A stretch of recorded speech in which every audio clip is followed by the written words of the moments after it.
Eu tinha 18 anos quando o papai ficou sabendo de uma pequena fazenda à venda, uns 100 quilômetros de distância. O preço era simplesmente inacreditável. Uma terra excelente, cheia de fruteiras, água por todos os lados e uma casa grande e em boas condições. Mas por que ninguém interessava em comprá-la? Aí tem coisa, dizia a mamãe intrigada.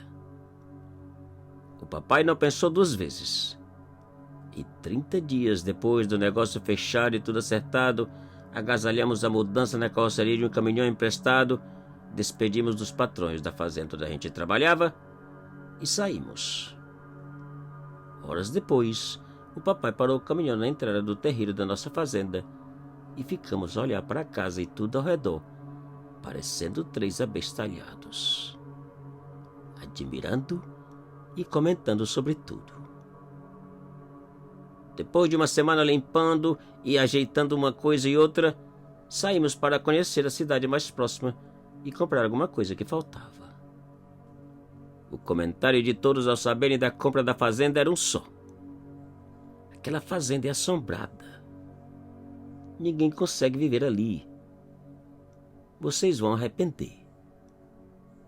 Besteira, resmungava o papai.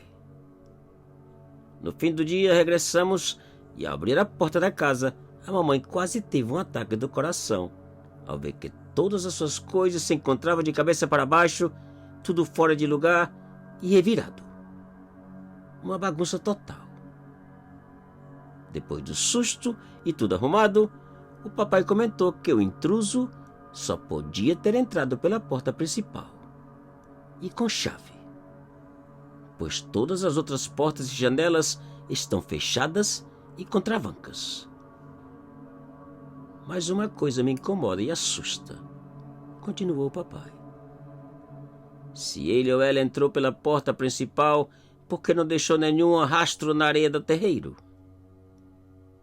Vixe Maria, deve ser a assombração, murmurou a mamãe fazendo o sinal da cruz. Mas tudo acalmou.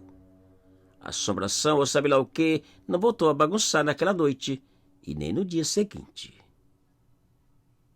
2 dias depois, por volta das 6 da tarde, quando tomávamos café na varanda da cozinha, vimos espantados uma pequena luz aparecer na mata do outro lado da cerca do quintal, uns 200 metros de distância. Uma pequena luz movendo bem devagar por entre as moitas, acendendo e apagando. Deve ser o intruso, disse o papai, apagando a lamparina e empurrando a mamãe para dentro da cozinha. E ali ficamos do lado de fora, escondidos e esperando pelo intruso. Papai com revólver e eu com a espingarda. Meia hora depois, já estava tão escuro que não dava para ver nada além da luz do intruso, que continuava apagando e acendendo, como se fosse uma lanterna. Cansado de esperar, o papai resolveu enfrentar o intruso cara a cara. Pegou a lanterna e lentamente saímos em direção da cerca dos fundos e da luz. Ele na frente e eu atrás, arrepiado e medroso. Ao chegar na cerca e uns 30 metros de onde o intruso parecia estar, a luz apagou. Papai focou a lanterna e perguntou quem era, o que fazia ali e o que queria. Ninguém respondeu. O meu medo aumentou ao ver que o papai levantou o revólver e apontou naquela direção, esperando o pior. Porém, a luz não voltou a acender. O intruso nem sequer fazia barulho. O papai voltou a perguntar mais uma vez quem era e que, se não aparecesse, ele iria atirar. A luz voltou a piscar, um pouco mais adiante, mais afastada, como se estivesse caminhando. Eu tentava ver quem segurava a luz ou a lanterna, mas não via ninguém. Os meus arrepios aumentavam. O papai passou por entre o arame da cerca e seguiu atrás da luz. Eu também, mais medroso ainda. Depois de entrar um bom pedaço para dentro da mata, A luz parou ao lado de uma árvore e o papai perguntou uma vez mais quem era. E que respondesse. Senão, ia levar bala. A resposta foi simplesmente inesperada e assustadora. A luz apagou e, para nosso espanto e pavor, do outro lado do quintal e da direção da casa, uma mulher começou a gritar o grito mais apavorante da minha vida. Pensando ser a mamãe, voltamos correndo desesperados e gritando por ela. Porém, quando chegamos na varanda, a mamãe já estava esperando e perguntando o que passava e quem gritava. Sei não, respondeu o papai, fechando e travancando a porta às nossas costas. Mas o pavor apenas começava. Do lado de fora da casa, alguém começou a caminhar. Caminhando e chorando. É uma mulher, cochichou o papai. De repente o choro parou e uma forte batida seguida por outra e outra e outra foi dada na porta principal. Quem é? Perguntou o papai. A mulher não respondeu e outras 3 batidas foram dadas de tal maneira que a porta chacoalhava. O papai olhou para a mamãe, que, parecendo descobrir quem batia, deu uns 2 passos aproximando da porta e perguntou: Você precisa de ajuda? Em resposta, a mulher começou a soluçar, a chorar e a murmurar algo que não conseguimos entender nada. Prometendo ajudar fosse quem fosse que estava do lado de fora, a mamãe acendeu uma vela e começou a rezar um Pai Nosso. Eu e o papai também.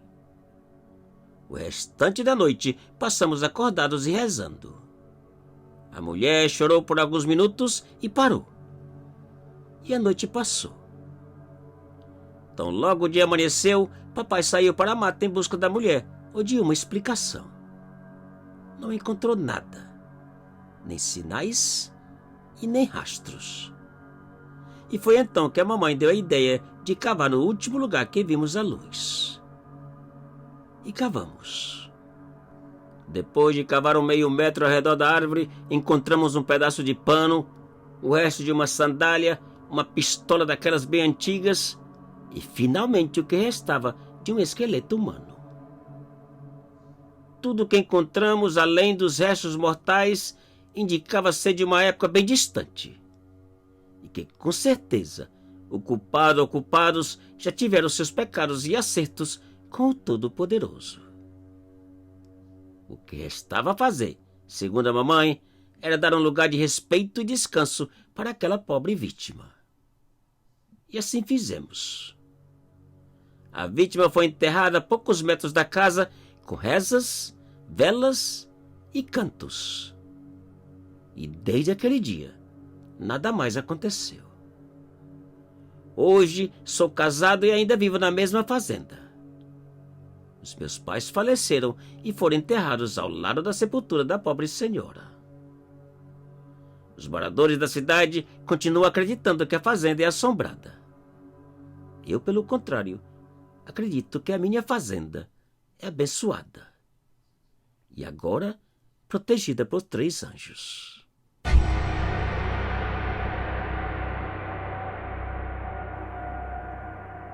Te cuida e muito obrigado.